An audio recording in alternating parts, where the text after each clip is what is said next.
이번에 대표님이 이름을 걸시고 6명의 커피 센서리 프로그램 워크숍을 진행을 하시잖아요. 네. 네, 그거 소개 좀 부탁드릴게요.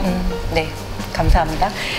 일단 제 이름이 걸려 있어서 너무 부담스럽긴 한데, 이게 이제 마스터 오브 카페에서 마스터빈 원두 컨테스트에서 심사를 하다 보면 이제 심사위원들 간의 각자의 경험이 다르고 하다 보니까 사용하는 언어도 다르고, 근데 점수를 매기는 어떤 레인지나 사용하는 레인지나 이런 것도 다르고 해서 그것들을 어느 정도 칼리브레이션이라고 하는 그런 이제 워크숍을 통해서 그런 서로 조정하는 단계를 거치게 되는데, 사실 그 과정에서 정말 필요한 것이 무엇일까를 들여다보니 결국에는 이제 각자 다른 경험들에 대해서 해왔던 거를 어느 정도 이렇게 조정을 하고, 하지 못했던 경험들을 한번 해보면서 이걸 언어로 어떻게 표현할 것인가를 좀 정리해보고 이런 프로그램들이 들어가게 됐는데, 그게 이제 심사위원 워크숍 프로그램이었어요.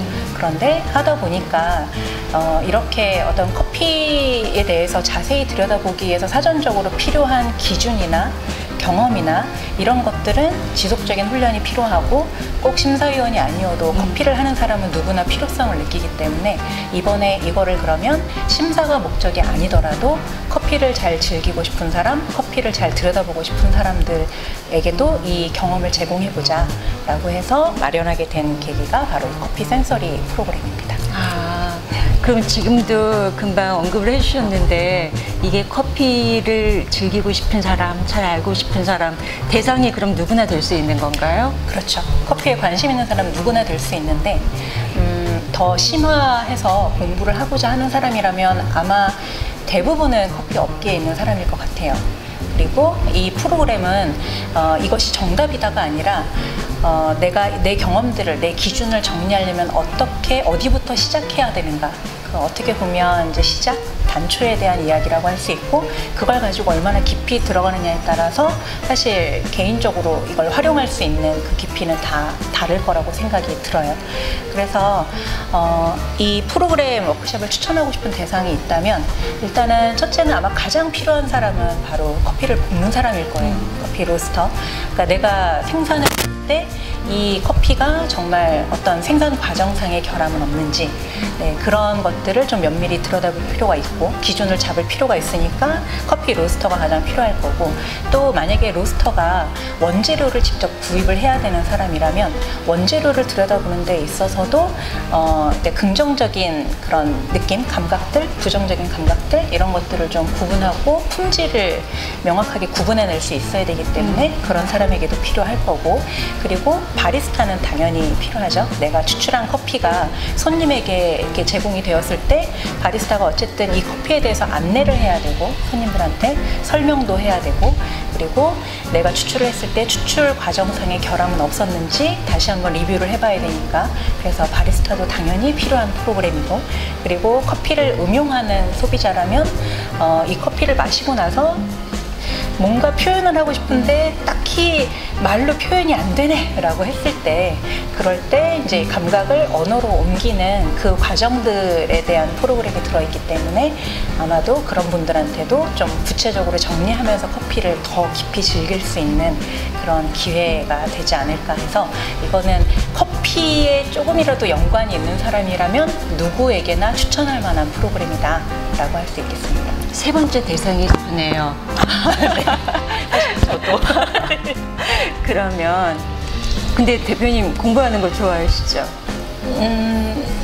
공부를 못해서 공부를 해야 된다고 생각하는 사람입니다.